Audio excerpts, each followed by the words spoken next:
So after months of waiting, digging and searching, I finally managed to get myself a hold of a PlayStation 5. It was all super flashy and impressive.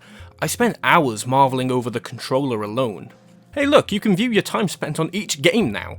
I blitzed my way through Astro's Playroom, a really good tech demo by the way, Spider-Man Miles Morales, and Demon's Souls. A beautiful remaster, thank you very much Bluepoint. And then I had a decision to make. What do I play next? Returnal? Watch Dogs Legion? I still have my copy of Assassin's Creed Valhalla in the shrink wrap. There are even games on the PS Plus collection that I haven't tried yet, like Days Gone and Monster Hunter World. Still not played Ghost of Tsushima, Cyberpunk 2077, Doom Eternal, or a good chunk of these games. So what did I decide on? A game I've already played and took me just under 200 hours to finish. I of course replayed Persona 5.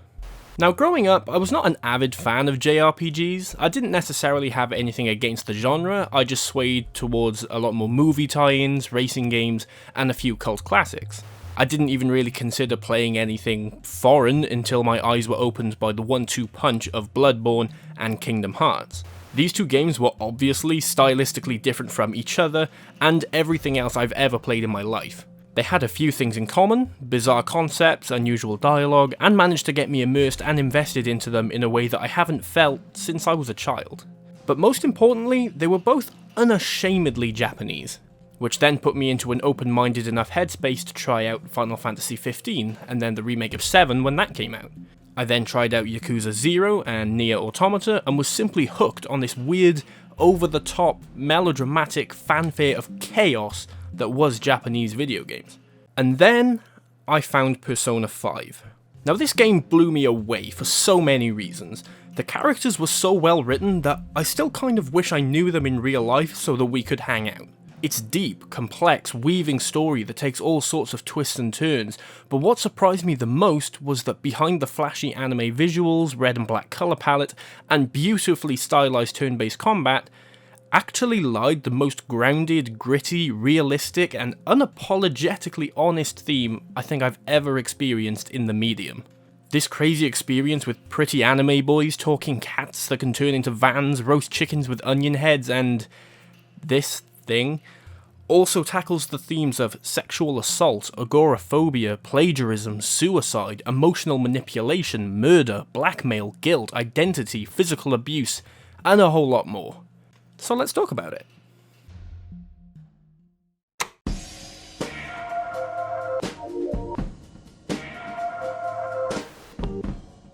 You play as the protagonist, which you can call whatever you like, but I'm going to refer to him as Akira in this video since that's his name in the manga and is what I usually call him. So Akira is forced to move to the city of Shibuya after being put on probation. During a flashback, we see that Akira intervenes when he sees a man harassing a woman in an empty street.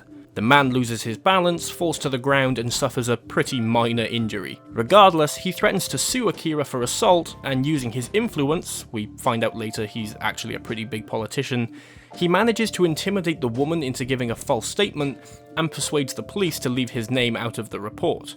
So whilst on probation, Akira moves to a new city, joins a new school, Shujin Academy, and lives in the attic of his new guardian, Sojiro. On his first day of school, he meets Ryuji, where the two accidentally end up travelling to the metaverse. Here they meet Morgana, a weird talking cat that always insists he's not a cat, but is totally a cat. What the hell, is that a cat? A monster cat? I am not a cat. My name is Morgana. Morgana is the one that explains to the pair where they are and how the metaverse works. He explains that they are inside of a palace, which is the physical embodiment of an individual's distorted desires. In this instance, they are inside the palace of Suguru Kamoshida, the gym teacher at Shujin Academy. It's revealed to us that Kamoshida has been physically, emotionally, and sexually abusing some of his students, which is bad enough, but gets a whole lot worse when you realise that a lot of people, including other teachers and the principal, knows about it. They're all aware of what he's doing, but they keep quiet because of the prestige that he brings to the school thanks to his volleyball team. The palace visually represents how Kamoshida views the school as his own personal castle, which he is the king of. in case the crown didn't give it away. Morgana explains to Akira and Ryuji that if one can steal the source of a person's distorted desires in the metaverse, which manifests itself as some form of treasure, then the person will have a change of heart in reality and likely confess their crimes. So Akira, Ryuji and Morgana team up with Anne, another student who suffered at the hands of Kamoshida, and form the Phantom Thieves, a vigilante group dedicated to changing the hearts of criminals and adults that abuse their power in society. And so the bulk of the game consists of meeting new people and making friends that eventually join your group, who are devoted to reforming society, one shitty adult at a time.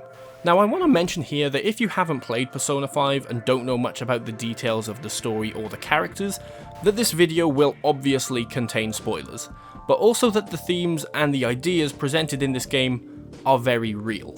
There are serious upsetting scenarios that people will undeniably be uncomfortable talking or even hearing about. So if you're particularly sensitive to or have some form of experience with any of the subject matters that I've mentioned already, I just want to warn you that this video will be mentioning these things. For the sake of not making this video 5 hours long, I want to be as direct about the themes as I can and avoid beating around the bush. So if you want to give this video a miss, I won't take it personally. Anyhow, the first few hours of this game are miserable. As previously mentioned, we witness the possible attempted rape of a woman, Akira gets falsely convicted of assault, our new guardian treats us with disdain thanks to our criminal record, as do the teachers and other students at our new school. We meet Kamoshida, who is revealed to be physically and mentally abusing his male students for the sake of improving the volleyball team, and sexually harassing the female students with promises to give them a spot on the team if they comply. He seems to have an infatuation with Anne in particular. He tries to blackmail her into having sexual relations with him, which she repeatedly declines. So he then takes his frustrations out on Shiho, Anne's only real friend, which drives her to attempt suicide by jumping off of the school roof.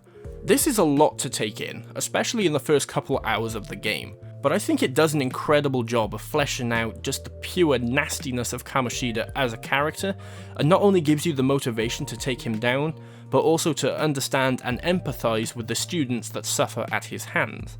I think the genius of the game's first arc is that it truly gives you a sense of perspective as to how truly alone everybody is. Everyone is in the same ship, dealing with the same abuse and suffering in the same way, which should band them together with the mutual interest of outing the crimes that Kamoshida has committed, yet somehow everybody feels alone and isolated, like it's them versus the world. And as you progress through the game, encounter more villains and gain new team members, I feel that this theme of isolation is the common ground that connects them all.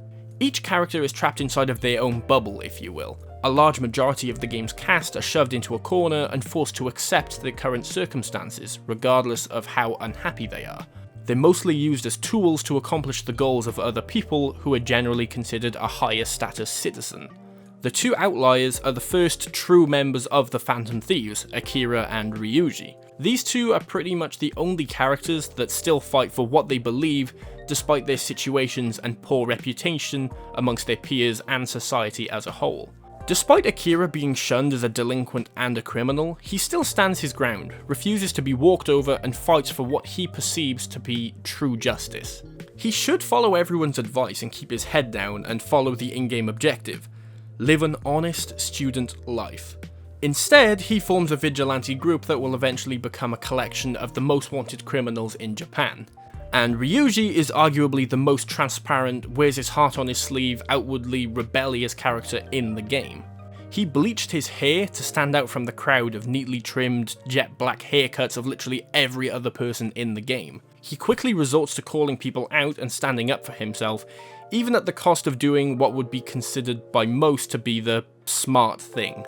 His passion for speaking his mind, whilst refreshing in contrast to everyone else, constantly gets him in even more trouble. See the incident when he punched Kamoshida, resulting in the track team being disbanded, or how he just can't keep his voice down and frequently shouts out, "Hey, isn't it cool how we are the Phantom Thieves?" But despite that little quirk in his character, he often inspires the other members of the group to finally come out of their shells and fight for what they believe in. Take Anne for instance. She's felt isolated her whole life because of her looks. She's often seen as unapproachable due to her attractiveness, with people not really seeing her as a person. But there's also the fact that she's the only character that isn't 100% born and bred Japanese. She's half Finnish, which only serves to isolate her even further from her peers, as she's just a foreigner. She mentions to Akira that she even considered dyeing her hair black at one point just to fit in with everybody else, which is the stark opposition of what Ryuji did.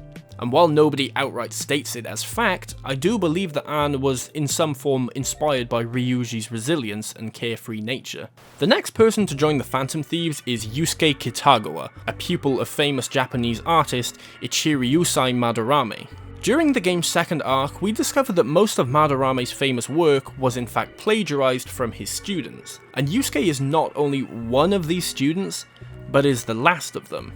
The rest of Madarame's pupils have either left his tutorage or have died already. Now, Yusuke is producing work that his sensei can claim as his own, but it does go a little bit deeper than that. We learn that Yusuke is an orphan, as his mother passed away when he was very young, and so Madarame raised him as a form of foster father. When you actually take a step back and think about it, Yusuke's story is a lot more tragic than it initially seems on the surface. He wasn't just having his art stolen and published under another's name, but he was ultimately being betrayed by the only parental figure in his life. He even seems to display some telltale signs of Stockholm Syndrome, as he aggressively defends his master's honour despite deep down understanding that the conditions that he's living in aren't normal. He tells the crew that he's only helping his sensei as he's currently going through a bit of an artist's block. It's not that he's stupid and doesn't see what's happening, it's that he refuses to truly accept that the way he's being treated is not acceptable. Madarame has emotionally manipulated Yusuke his whole life, to the point that Yusuke now feels that he owes the man for taking him in and raising him. Sadly, Yusuke doesn't have a very loving home life, and unfortunately his social standing with his peers isn't too great either. He doesn't have many friends thanks to his artsy and eccentric personality. He appears infatuated with Anne upon seeing her for the first time, as he views her as the perfect model for his new painting.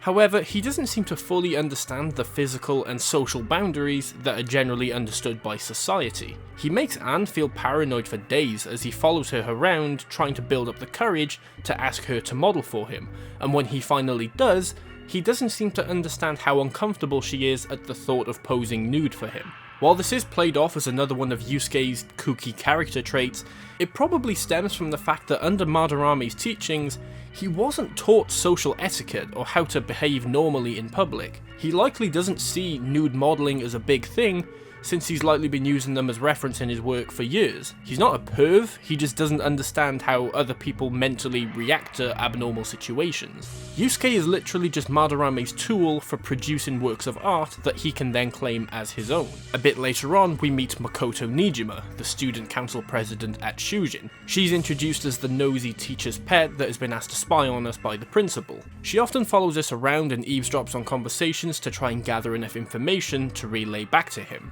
But when she finally confronts us, she actually lets her guard down and becomes one of the most likeable and empathetic characters in the whole story.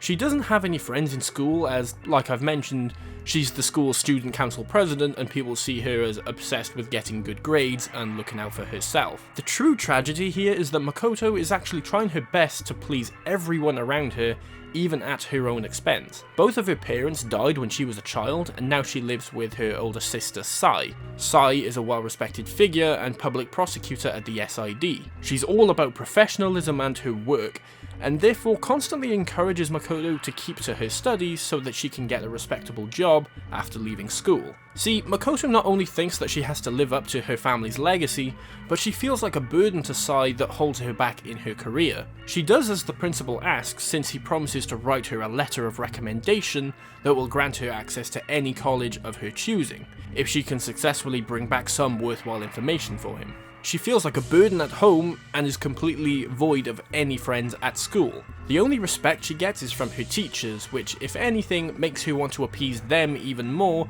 pushing her further away from her peers in turn. She's stuck in this tragic, endless cycle of living her life doing what is expected of her by other people.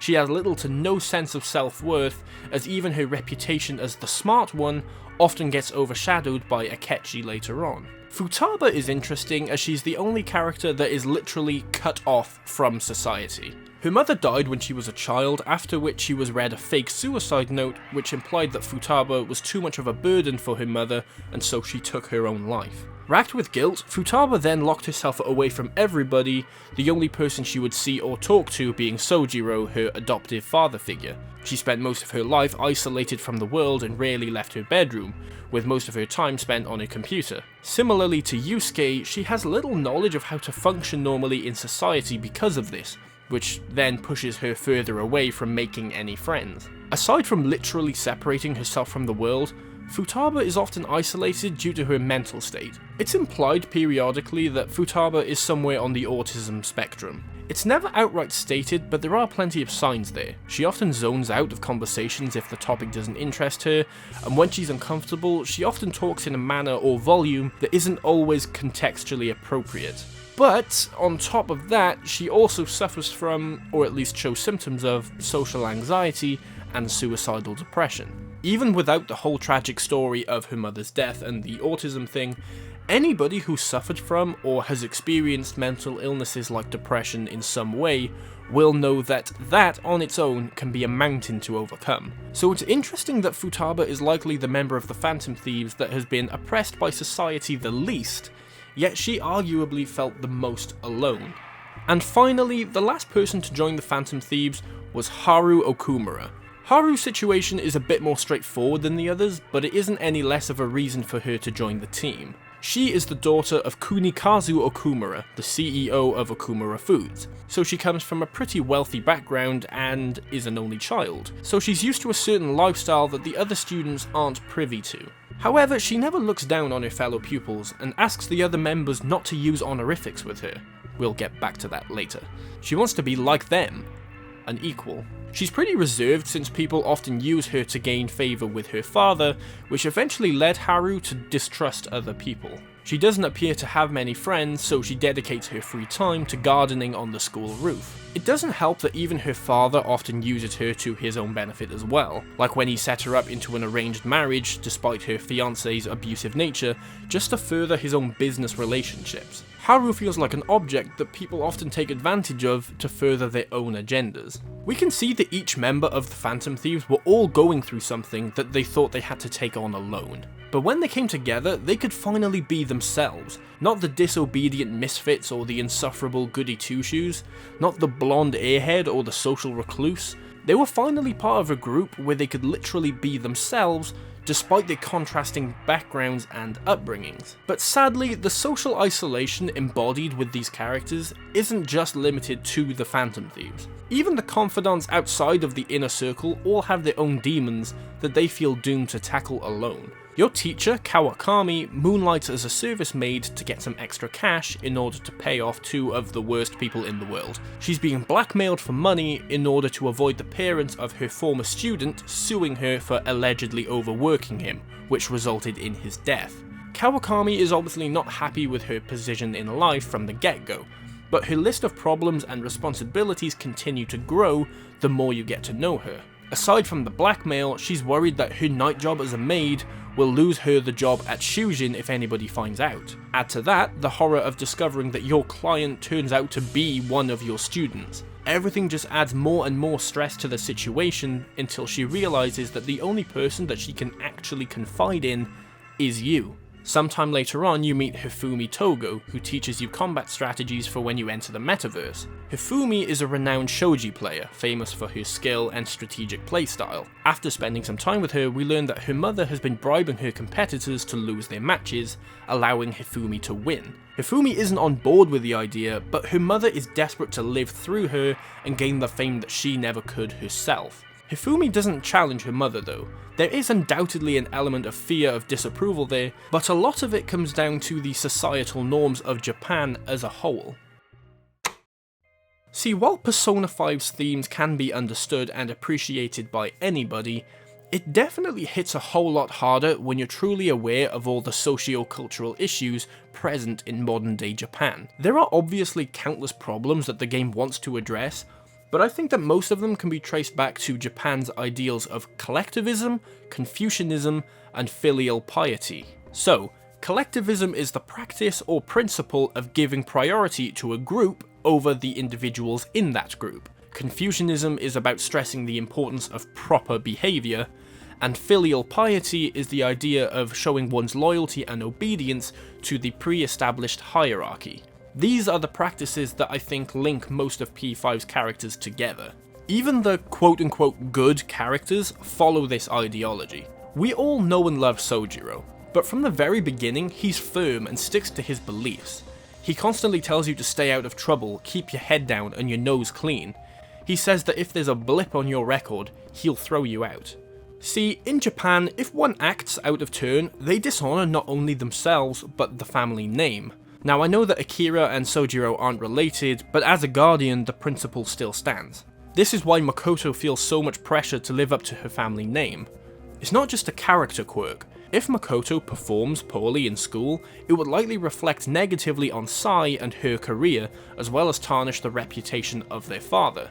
Yusuke doesn't only defend Madarame because he took him in as a child, but there's an unspoken respect in Japan between children and their heritage, parents included. This is just another reason why Haru doesn't confront her father about the arranged marriage. She was raised to believe that adults know better and that children should always obey their parents. This obedience to the hierarchy even extends to other people in positions of power, like work superiors or teachers in school. We know that Kawakami is a good person when we get to know her, but upon meeting us for the first time, she seems tired and disappointed with the fact that she gets lumbered with us in her class. Now this doesn't mean that you're evil if you follow traditional Japanese principles, that's just how everybody over there was raised and was told the world works. Hopefully I'm not going to offend anyone here with this statement, but I don't think it's too dissimilar to religion in concept. Every religious person is under the impression that they are a member of the right religion. Christians likely don't believe in Brahma, Vishnu and Shiva. Likewise, Hindus aren't praying to Yahweh. Many religions claim that worshippers of false gods will go to hell for eternity, yada yada, so it's really convenient that everyone in their own mind truly thinks, I worship the right god. But then their neighbour that's a part of a completely different religion thinks the exact same thing.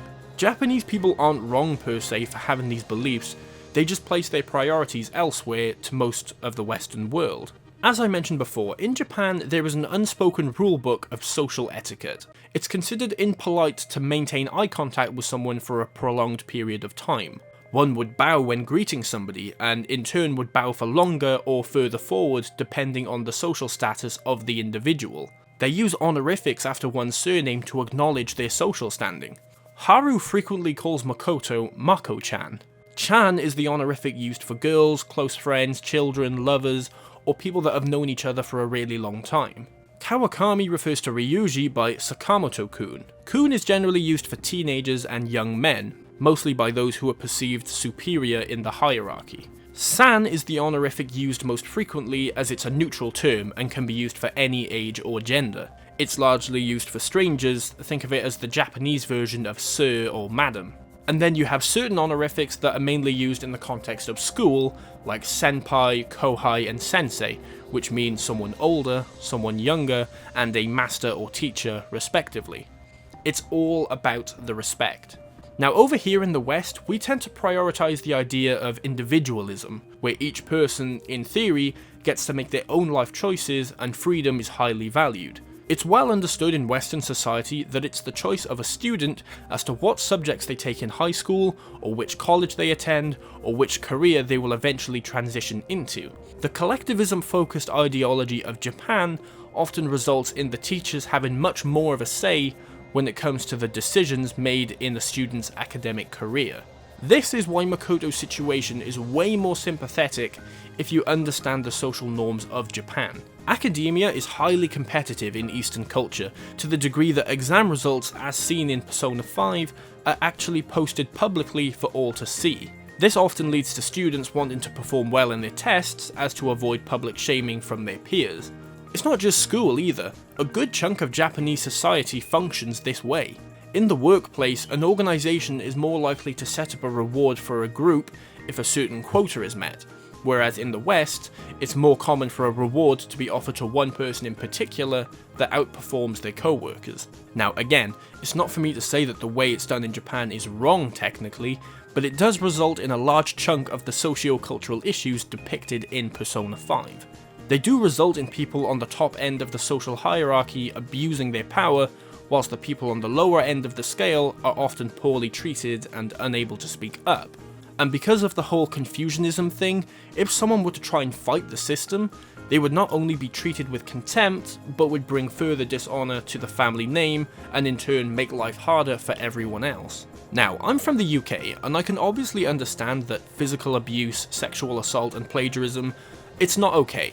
And I know that some people struggle to speak up about these issues, but I really want to hit home how uninformed I was before researching for this video as to how much harder it is for the general youth in Japan to speak up about their problems. Overall, Persona 5 is a story about loneliness, rebellion, and companionship. The message is freedom. These themes are present all throughout the game, from the actual main plotline to more subtextual scenarios. There seems to be an infinite amount of things here that can be taken at face value, or be interpreted in some way to tie into these themes. Take how the Velvet Room appears as a series of prison cells and that the protagonist is chained up, signifying that he needs to break free from the shackles of society. Take how Akira's final persona evolution is called Satanel, an obvious variation of Satan, otherwise known as Lucifer or the Devil. Satan was once an archangel that was cast down from heaven, and why was he cast down? For rebelling against God. I'm not going to do it here because it could go on for hours, but you can take almost anything in the game and find a way to tie it back into this idea of rebellion. Because rebellion often goes hand in hand with those who are being oppressed, or feeling isolated from everyone else. Sure, you can enjoy Persona 5 for what it is. Over 100 hours worth of well-written characters, emotionally investing stories, visually beautiful artwork, and a soundtrack that just plain slaps.